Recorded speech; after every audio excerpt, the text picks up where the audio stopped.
और खबरें विस्तार से। बीजेपी ने चुनाव घोषणा पत्र समिति का किया गठन। विधानसभा चुनाव 2022 के लिए घोषणा पत्र समिति का गठन। कैबिनेट मंत्री सुरेश खन्ना बने घोषणा पत्र समिति के अध्यक्ष। राज्यसभा सांसद बृजलाल को बनाया गया समिति का उपाध्यक्ष। सांसद राजेश वर्मा, विजयपाल तोमर, कांता करदम सदस्य नामित। रीता बहुगुणा जोशी, सीमा द्विवेदी और पुष्कर मिश्रा सदस्य नामित किए गए हैं।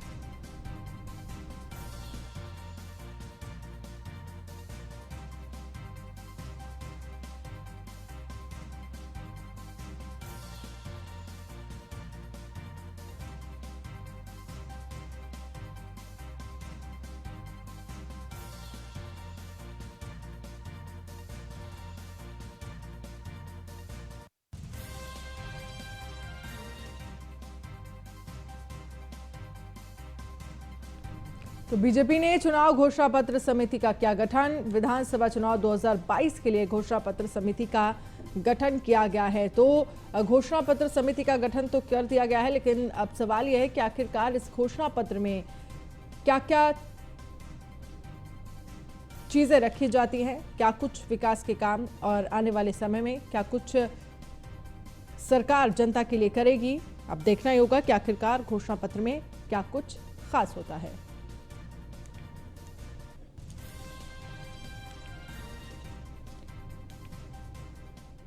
लखनऊ के इंदिरा गांधी प्रतिष्ठान में बीजेपी का वैश्य व्यापारी सम्मेलन का आयोजन किया गया, जिसका शुभारंभ सीएम योगी ने किया।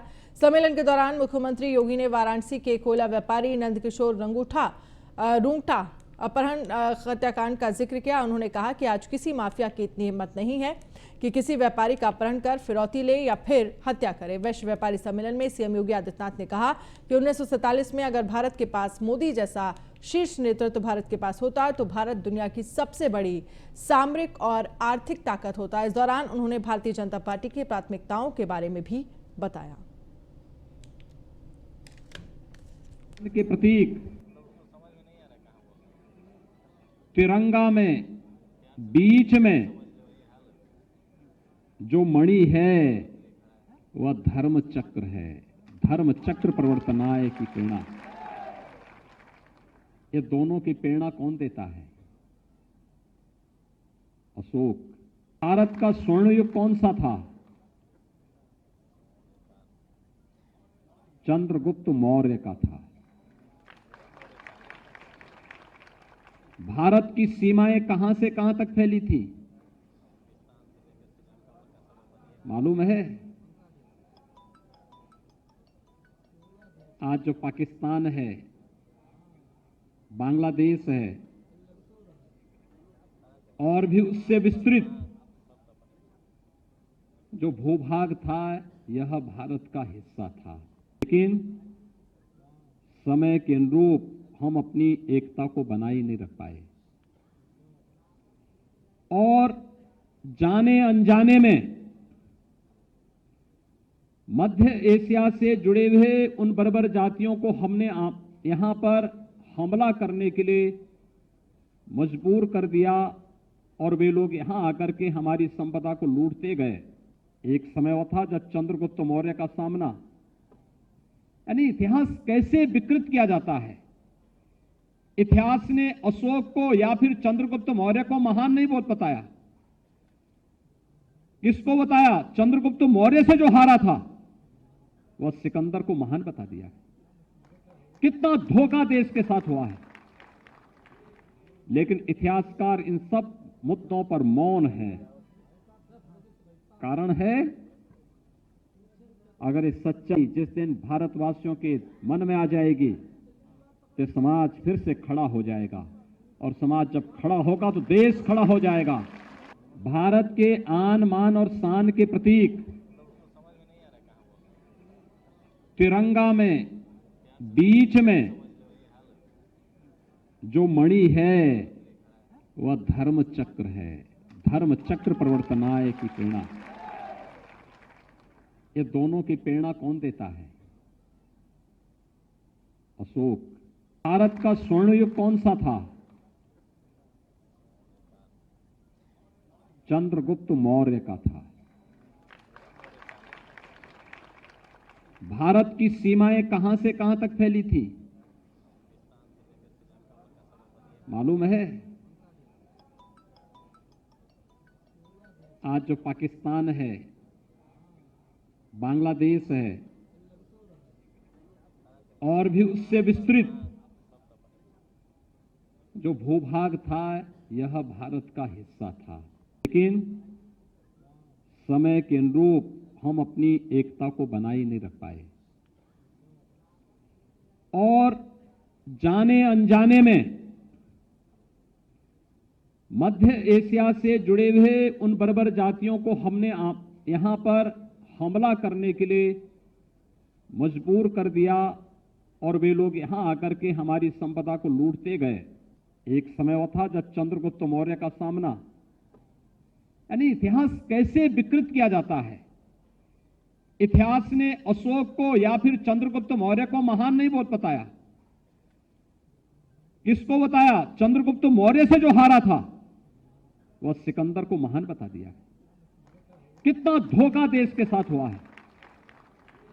लेकिन इतिहासकार इन सब मुद्दों पर मौन है। कारण है, अगर ये सच्चाई जिस दिन भारतवासियों के मन में आ जाएगी तो समाज फिर से खड़ा हो जाएगा और समाज जब खड़ा होगा तो देश खड़ा हो जाएगा। और यूपी के सुल्तानपुर से बीजेपी अपने मिशन पूर्वांचल के लिए धमाकेदार अंदाज में चुनावी बिगुल बजाने वाली है। आसमान पर विमानों की गूंज से ये इलाका हिलने वाला है, तो वहीं जमीन पर यहां की जनता को एक्सप्रेसवे का तोहफा मिलने वाला है। 16 नवंबर को पीएम मोदी योगी सरकार की महत्वाकांक्षी योजना पूर्वांचल एक्सप्रेसवे का उद्घाटन करेंगे, जिसका ट्रेलर आज देखने को मिला। पीएम के दौरे से पहले रिहर्सल और तैयारियां अंतिम दौर में हैं।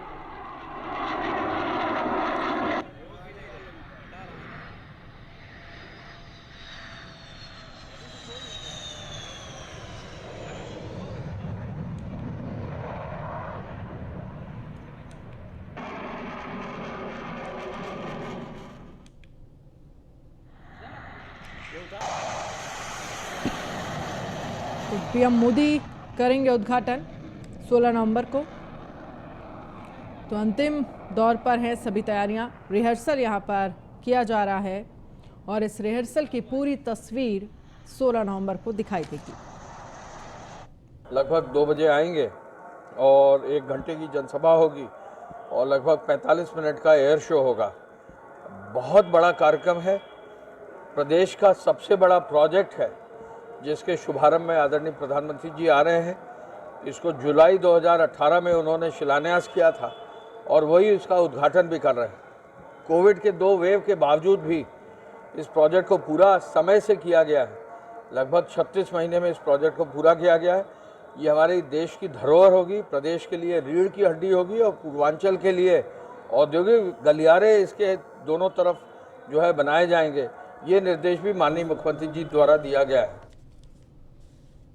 और 1 घंटे की जनसभा होगी और लगभग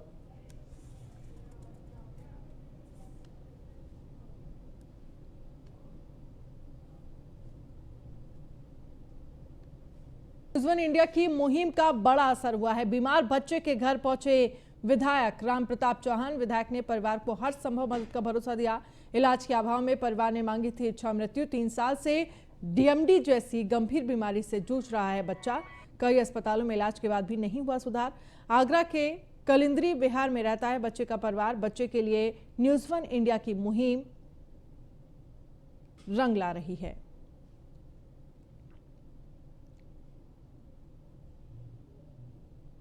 निश्चित रूप से आप मीडिया के माध्यम से हम लोग की जानकारी में आया है।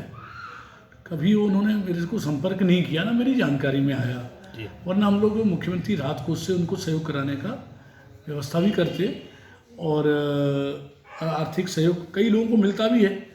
तो आज जब भी मुझे पता पड़ा है, मैंने अभी पत्र लिखा है और इस पत्र को लेके मैं स्वयं उनके घर जा रहा हूँ। एक पत्र उनका भी लगेगा और हॉस्पिटल के लिए ये पैसा जाएगा। तो एक बार जानकारी करता हूँ कि कितना खर्चा है, उसका एस्टीमेट हॉस्पिटल देता है और उस पर एक थोड़ी सी फॉर्मेलिटी होती है, जांच आती है कि उसके बाद वो पैसा डायरेक्ट हॉस्पिटल को ही दिया जाता है। और आगरा के खलिंद्री विहार निवासी पीड़ित परिवार अपने मासूम बच्चे के इलाज के लिए लगातार मदद की गुहार लगा रहा है। पीड़ित परिवार के लिए न्यूज़ वन इंडिया की तरफ से मदद के लिए विशेष मुहिम शुरू की गई है। न्यूज़ वन इंडिया के इस मुहिम के तहत प्रदेश के स्वास्थ्य मंत्री जय प्रताप सिंह ने बच्चे के इलाज के लिए मदद का भरोसा दिया है। न्यूज़ वन इंडिया संवाददाता सद्दाम खान से खास बातचीत करते हुए स्वास्थ्य मंत्री ने क्या कुछ कहा, आइए आपको सुनवाते हैं। हमारे साथ ज़्यादा बातचीत करने के लिए स्वास्थ्य मंत्री जय प्रताप सिंह हैं। सर, आगरा का एक परिवार है, उसके माता पिता अपने बच्चे के इलाज के लिए गुहार लगा रहे हैं, तो सर प्रदेश सरकार क्या उनकी मदद करे?